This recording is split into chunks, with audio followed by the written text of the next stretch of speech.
জুটিকে নিয়ে যেন চর্চা কমে না সোশ্যাল মিডিয়ায়। তবে এই দুই অভিনেত্রীর পোশাক নিয়ে এবার প্রশ্ন তুলেছে মিডিয়া। শবনম ইয়াসমিন বুবলি ঠিক যতটাই শিক্ষিত তিনি ততটাই ভদ্র। তার ড্রেসের মধ্যে মাধুর্য ফিরে আসে। তিনি যে একজন ইসলাম ধর্মীয় তাকে দেখলে বোঝা যায়।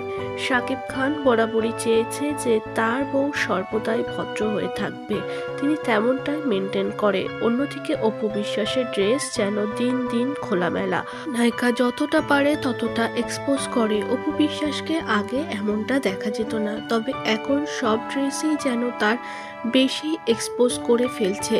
কেন এমনটা করছে অপু বিশ্বাস, এ নিয়ে প্রশ্ন তুলেছে মিডিয়া জগৎ। অনেকেই মন্তব্য করেছে অপু বিশ্বাস বুড়ি হয়ে যাচ্ছে, কাজ কম পাওয়ার কারণে তিনি এগুলোই করে বেড়াচ্ছে, যাতে এগুলো দেখিয়ে মানুষের কাছে অ্যাট্রাকটিভ হয় এবং তিনি কাজ পায়। এমনই নোংরাভাবে অ্যাটাক করেছে সোশ্যাল মিডিয়ার লোকজনরা এবং শবনম ইয়াসমিন বুবলির সঙ্গে তাকে কম্পেয়ারও করেছে। অনেকে লিখেছে পেটে বিদ্যা নেই অথচ তার খোলামেলা ড্রেসেরও অভাব নেই।